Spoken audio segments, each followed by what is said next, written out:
that Shettima was validly elected. So if Shettima was adjudged to have been validly nominated, on the 28th of May by the Supreme Court, nobody should expect that a court lower in status, than the Supreme Court will give a contrary ruling. So again, that ruling didn't come to me as a surprise. I also wasn't surprised that the court affirmed that Tinubu was not convicted in the US for drug trafficking because there's no evidence that he was convicted for drug trafficking, and neither was he indicted or arraigned. If Tinubu was convicted, if he was guilty of drug peddling and the rest, I know America very well. America, a country that went all the way to Panama to arrest a sitting president because the sitting president was involved in drug trafficking in the US, was involved in destroying lives by being involved in drug trade. Manuel Noriega was president of Panama in 1989 when America sent some of his newest fighter jets and radar jamming aircraft to go and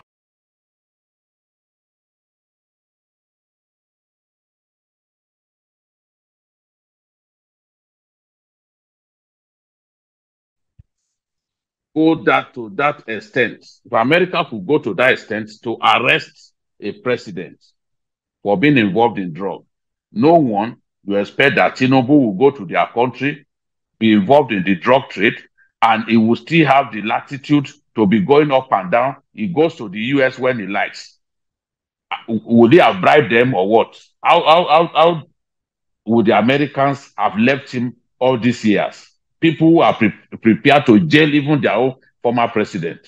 We can see what Trump is going through.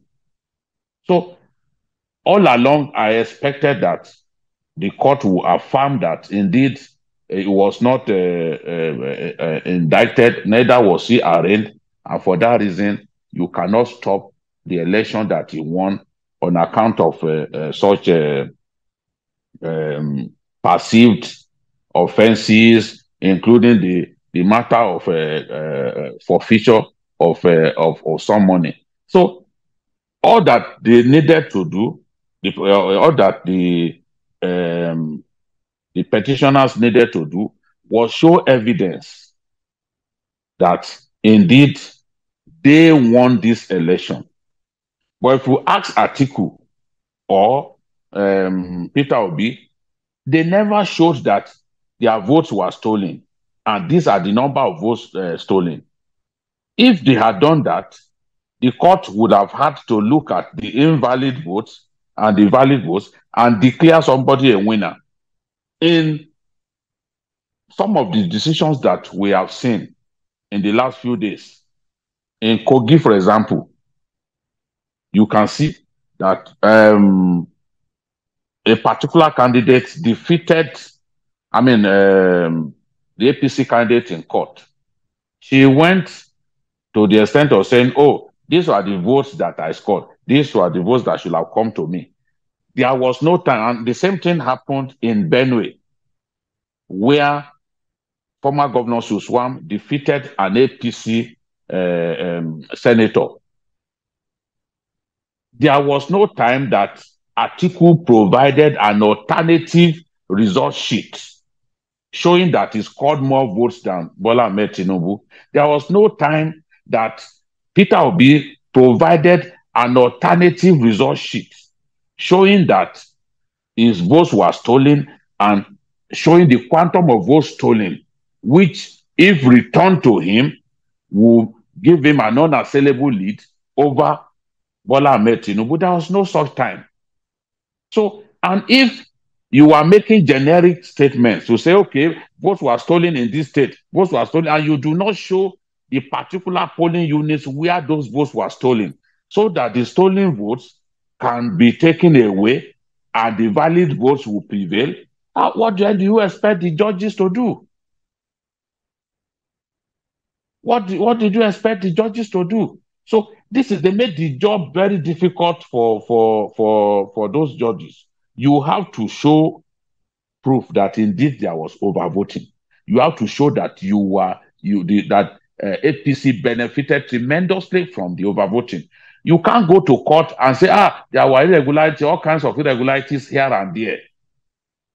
I think that our constitution already envisages that we will not have a perfect election. And that is why it talks about substantial compliance. As far as our constitution is concerned, once substantial compliance with the Electoral Act is established, then the election is good to go.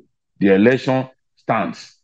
But if substantial compliance is not established, and substantial compliance is not complete compliance, so the framers of the Constitution must have said that we can't have a situation in which everything will be perfect about the election. I have said repeatedly, I remember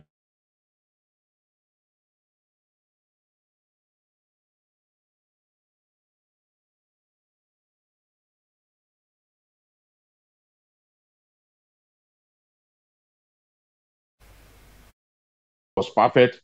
When I got the microphone, I told him, I said, young man, there is nowhere I said the election was perfect. Yes, I swore to God that Tinubu won the election because I was convinced that everything put together, irregularities and everything, is the man who won that election. And I've never seen an election like that in which 12 governors of the ruling party will fail to even defend their states. It was a damn close election. So, and I said, yes, I was convinced that he won the election. But I have never told anybody that the election was perfect. How can I say the election was perfect? I never said that. How many polling units did I see? Did I go to the Southeast, for example? Because if I'm saying the election was perfect, I'm saying that in Kano it was perfect, in the Southeast it was perfect, in Yoruba land it was perfect everywhere. I'm not a fool. I could never have said that the election was perfect. But even in the imperfection of our election, I was convinced that that is the person who won the election. I've been covering elections for years in our country. I have never failed, to the glory of God, the winner of the election. Since 1999, I have never failed to predict the winner of the presidential election in our country. So I was convinced that Tinubu would win that election. And I was convinced that after the election, I was still convinced that he was the winner. That was why I went as far as swearing to God. It is between me and my God to determine whether I was wrong or not.